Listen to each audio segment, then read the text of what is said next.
Welcome back to a brand new episode of Be Supreme Spotlight. Today we got a special episode. It's a Survivor series. I'm your host, Bootsie Dawkins, and we'll be interviewing Taquan Macdonald. Taquan, can you go ahead and introduce yourself, tell the people where you from? Well, I'm Taquan Macdonald. I'm from Rockingham, North Carolina. Okay, and we have a lot of viewers that's from Rockingham, but for the ones that have never been to Rockingham, what is it like? It's a decent place to live, man. It's just, everyone say they ready to move away from here, but it's a decent place to live. You could tell they turning into a retirement place. Right. It's slower. It's a slower place. Yeah. Right, and a lot of people say that same thing. Yeah. So, how we doing the Survivor series? We like to basically go break it down by age. We're gonna start out at 9 years old. 9 years old, that's when you started playing organized ball. What was you best at? I was best at basketball, man. Everybody in Richmond County knew it. Everybody knew. Everybody knew. The word. Oh, yeah. So what was your first your memories of basketball? Who were you playing with? Tanika Rita. That was probably like my first time really playing organized ball, and she was a great coach. Yeah. I know you was locked in with her for a while. Man. Yeah, I remember y'all was close. Richmond Jammers. Yeah. And that's something we're gonna get into more. We'll go ahead and go to that now. 12 to 16. Is that when you? How old were you when you started playing with them? My first time playing with them, I was probably about 12. We played. She just had started Richmond Jammers, if I'm not mistaken. Mm-hmm. That was my first time playing with her. Mm-hmm. Yeah. And y'all were good, though. Yeah, we was great. Yeah. Who were some other people that was on that team? J.R. Richardson, Brandon Dawkins, mm-hmm. Trey Little, mm-hmm. Jordan Richardson, Josh Calhoun. Mm-hmm. Y'all had a raw team. Y'all had a raw team. Was Keg on that team? Jamal? Yeah. He was on that team for 1 year. Man, y'all had a raw team for sure. Yeah, he was nice. So that was it. What other AAU sports or school? You played school? Yeah, I played school. I played Rockingham Junior High. We won a championship in 2008, if I'm not mistaken, against Scotland. That was what, your 9th grade year? Yeah, my 8th grade. Yeah, 8th grade. Yeah. My 8th grade year. And then I played at Richmond Academy. I played that 1 year. It was pretty decent. Yeah, you was raw there too. I remember. We played against each other, man. I remember me and Trey Little. We used to go back and forth. Who scored the many points. But we was raw. Yeah, there was definitely some talent on that team. Both of them, because that was when they was doing the green and gold teams. I remember. Yeah. I remember because my year was the last year that they had 9th grade. So you probably was like the second class of the 9th grade academy. So but I ain't gonna lie, with the 9th grade, only thing is that I liked better about the 9th grade thing was it was more competitive because, you couldn't wait to get to the 9th grade to go against them. That's when it really mattered. Yeah, you couldn't get wait. Varsity. Now we going, but then you turn around and you feel like you at JV or something because they put you in 9th grade. And that's when I started playing for Richmond. I was in the 9th grade and I moved to JV at Richmond when I was in 9th grade academy. Oh, so you skipped up. Yeah, I moved up. Yeah, you were good enough. Yeah, you was wrong. Yeah. So 17. At 17, you saw your brother kill himself. Can you talk about it? It was an incident to where I called myself stealing a gun. I went to school one day and the dude had a gun in his backpack, and I called myself stealing. It was a .38 revolver, and I never forget walking home. It had 5 shells in it, but 4 of them was shot. It was only 1 bullet left. So on my way home, I threw the 5 shells down the drain. So when I get home, we leaving in the shoebox for couple days, and this guy came to my mom's house, and my brother wanted to sell a bulletproof vest to him. So the guy said he would be back. He said all he wanted was $100 for it, so he said he'd be back. So my brother mentality, the first thing he think is, man, I'm gonna go ahead and rob this guy. Mm-hmm. So I tell him, you can't do that. That's mom's friend. You can't do that in front of the house anyway. Yeah. So he put the gun in the side of the couch. So as he put the gun in the side of the couch, I go get it. When I go get it, my daughter's mother is in the kitchen cooking breakfast. So I take the gun in the kitchen. When I take the gun in the kitchen, my daughter's mother tell me, take that upstairs. You don't need to have that around here. Mm-hmm. So I said, cool. So my daughter's mother walks in the living room. By the time she walks in the living room, my brother said, let me hold the gun, man. Y'all young niggas don't know what to do no gun. I get ready to walk out the kitchen. I give him the gun. When I give him the gun go off. Boom. When the gun go off, I turn around. He face down on the ground. Bullet shot through his right side of his head, and the bullet came out through the top.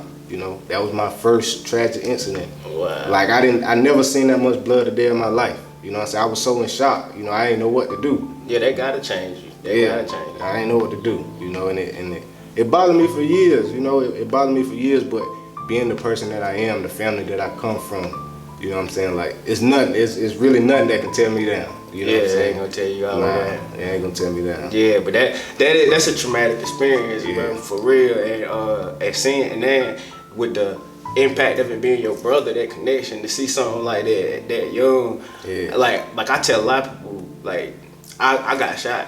So like ever since then, like I kind of been like squeamish towards seeing blood and stuff. Yeah. So I know like it changed even your mindset, how you look at things. Yeah. And bro, like if you ever need to talk to somebody, you like make sure you talk to somebody, cause you gotta let that out. Like keeping it in ain't never good. It's a tragic experience, man. And this is my first time really like personally telling somebody else besides a family member. You know what I'm saying? What happened? You know what I mean? And it been years, you know, that the family, his other half of the family, never believed that those are the things that happen. You know what I'm saying? Yeah. And I lived with that for years, but at the same time, I couldn't live with it no more because I know what happened at the end of the day. You know what I'm saying? I can't base what happened, you know what I'm saying, by their judgment. You know what I'm saying? Yeah. I can't live like that, you know what I mean? So I just had to suck it up and be like, all right, you know what I'm saying? At the end of the day, I don't have to deal with their family. You know what I mean? I'm my own man. I got my own family. Long as my immediate family know, you know, that I was telling the truth, then that's all that matters. Yeah. That's how you gotta move forward. And then also at 17, you dropped out of school. Yeah. After my brother passed, man, it was over. Like I couldn't sit in class. I couldn't concentrate without thinking about what happened. You know, so it was just like, man, bump school. But if I'd have knew what I knew today, I would have never dropped out because that's what he would never want it for me. Yeah. And see, that's the thing about like our community, like young black men, young black kids, period. Like you go through things like that, and then you gotta go to school and try to concentrate on some work and try to remember some spelling, some words, some math. Like that's not realistic. You think about survival. You think about what's really going on in the world. So, like. It's people on the other side that never understand having to think about survival at 17 years old. Where like that's a different mindset. That's true. And it also puts you in a different type of mindset moving forward. Like you know how you're not gonna operate the same because you don't have the same innocence. Yeah. That's true. So then at 20, you went to prison. Yeah. So man. this kind of where the story really started. Yeah, man. February the 22nd, 2014. I called myself. It was.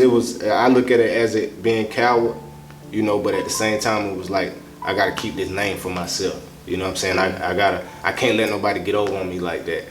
But these two women, you know, I had some weed. It was probably about an ounce of weed, and they picked it up and left with it. So I called myself running them down, which I should have just left it alone. I called myself running them down, trying to get my weed back. But, you know, long story short, I go to the door. When I go to the door, the lady come out with the mace and spray me in my face, and I already had the gun on me. So I stepped back off the porch and started shooting the gun in the house without knowing that these two women were shot and without even knowing who else was in the house. You know what I'm saying? Not thinking about other people. You know what I'm saying? I was just thinking about me. You know what I'm saying? Like, oh, nah, you ain't gonna do me like this, but that wasn't the case. You know what I'm saying? But I leave there. When I leave there, eventually I ended up turning myself in, man, and you know that was another, you know, bad experience, but also good experience because it led me to be the person I am today. Without that situation, I would never be sitting right here speaking with you because this would have never been on my mind. You know? So it was a great experience at the same time, but I hate that it had to happen to them. You know what I'm saying? If I could personally apologize, I would apologize. Yeah. You know? Yeah. I mean, and like you said, that sometimes it take a situation to mature like that. Yeah. And you don't want it to happen, but sometimes that's what it take. And when you in a whole different mindset, and now that you was able to sit down and reflect on like where your mind actually was, you could see like your mind really was out there. Like man, probably things you wouldn't even consider doing anymore, like nothing. Just sitting up in that county jail, you know, just trying to be patient and wait on these people to see if I can get off a little bit. You know, my first 6 months, they offered me 20 years. you know, I turned it down. They asked me, could my mother and you know, my wife and, you know, whoever else meet with the DA to try to get me 5 years.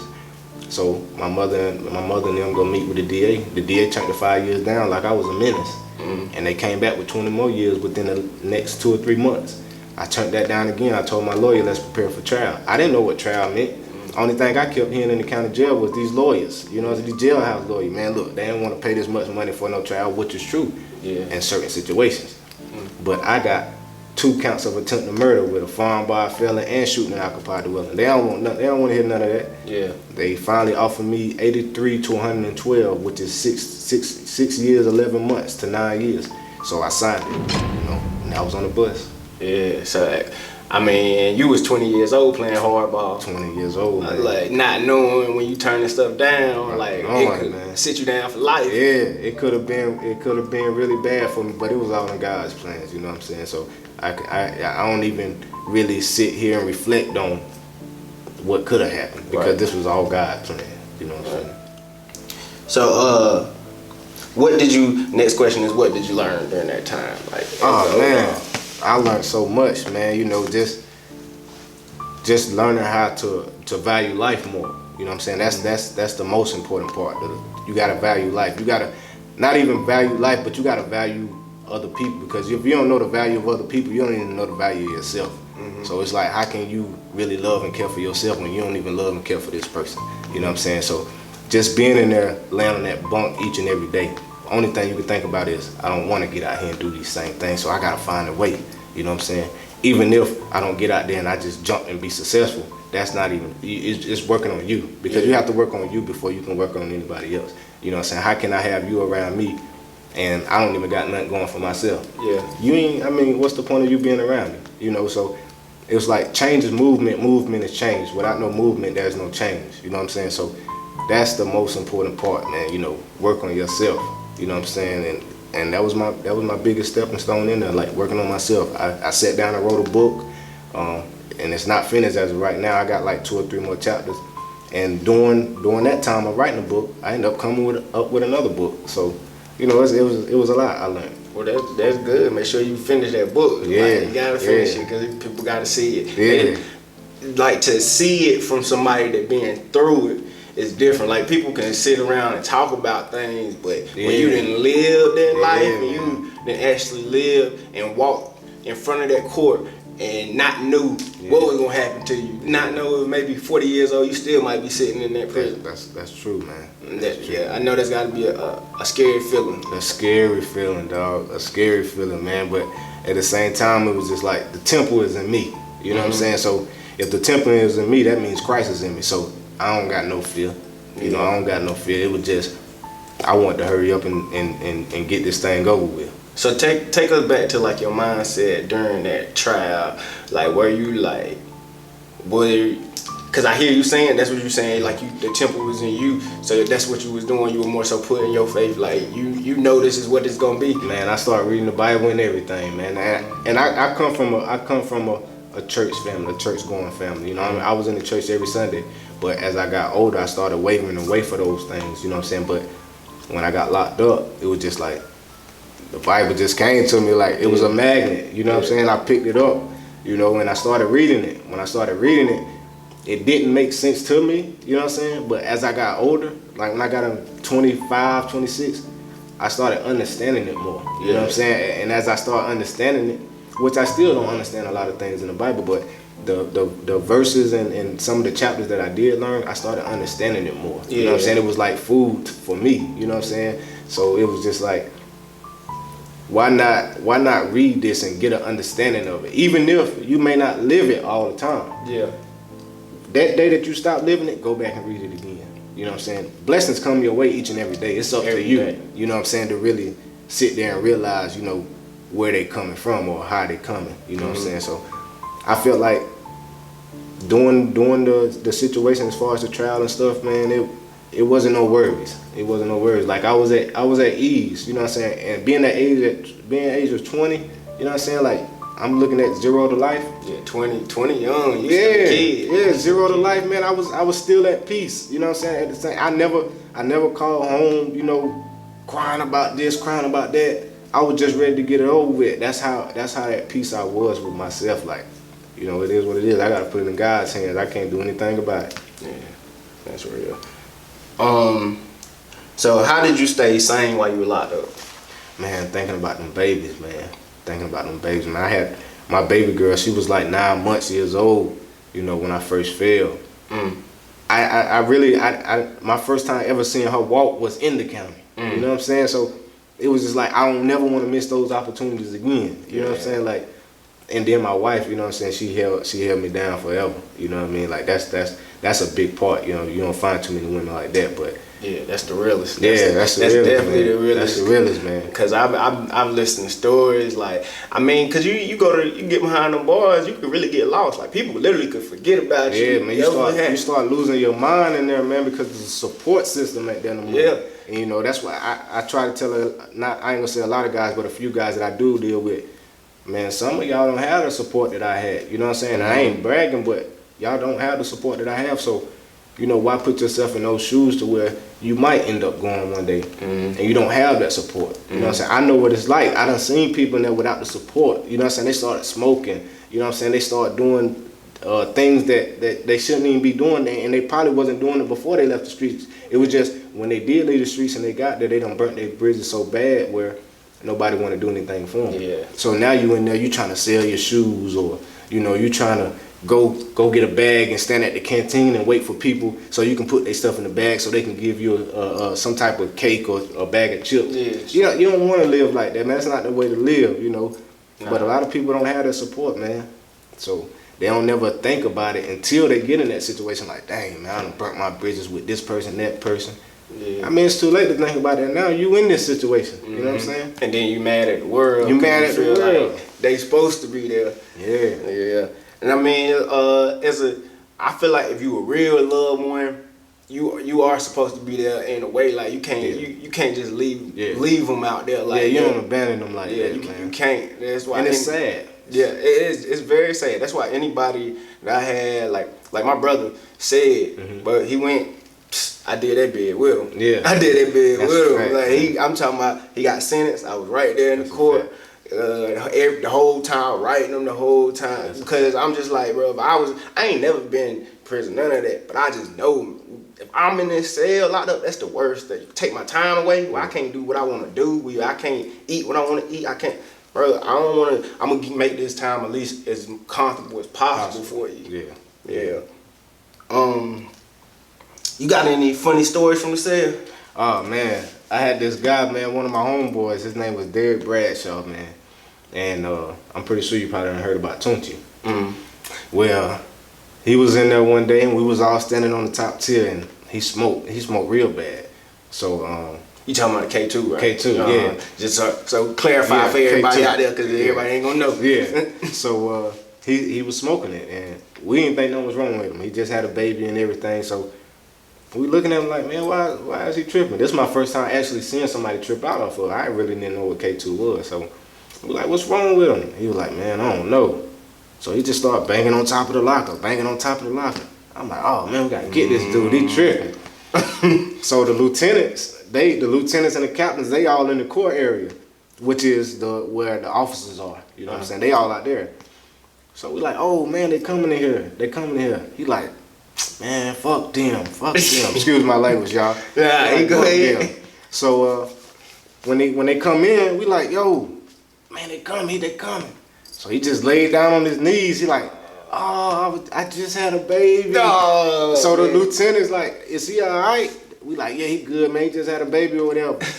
So the lieutenant walk up on him. They like, Mr. Bradshaw, you okay? He was like, yeah, I just had a baby. And he grabbed the lieutenant's legs and started hugging on him. I'm like, oh man, come on, man. Oh, they already know he tripped. Yeah, they took him to the hospital, man. They put IVs everywhere, man. He was messed up, man. Yeah, he come back normal. He came back straight, man. Well, that's crazy. He thought he had to have him a whole baby. Yeah, he thought he had him a whole baby, man. Yeah. So we're gonna move on to the next question. If you could change anything about like what you did in the past, what would it be? Man, I think I'm gonna be honest, man. I don't think I would change anything because if I didn't do the things that I've done, I wouldn't be here today.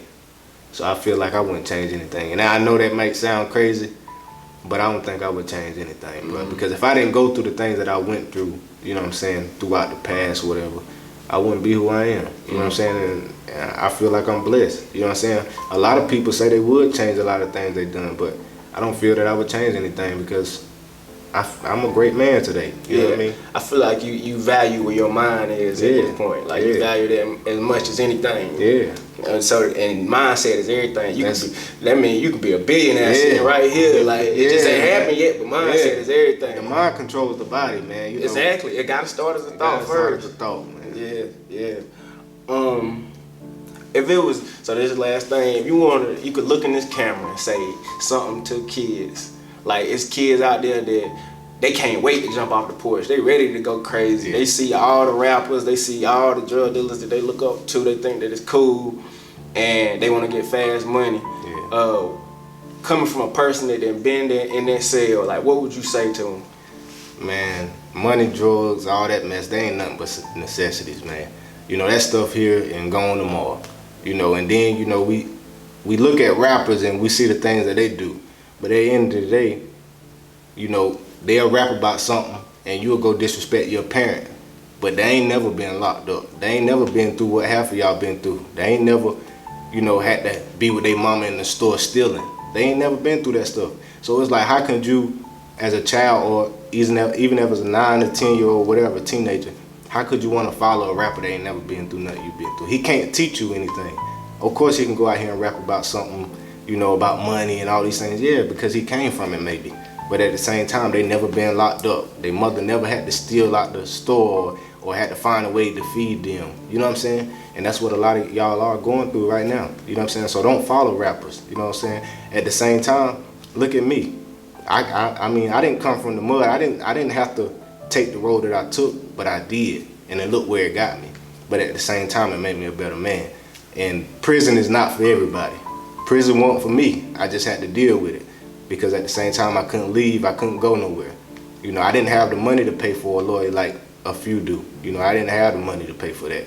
You know, but at the same time, man, you know, the streets, the money, you know, the drugs, you know, salute to the people that do it. I'm not knocking anybody.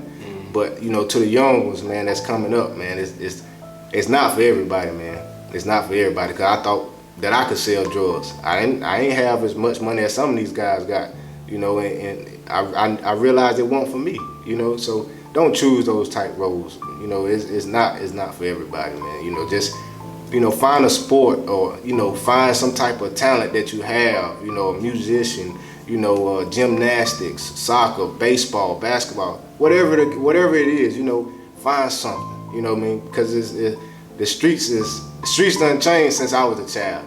You know, back then, you know, you could just fight somebody and y'all be cool tomorrow. You can't fight nobody today.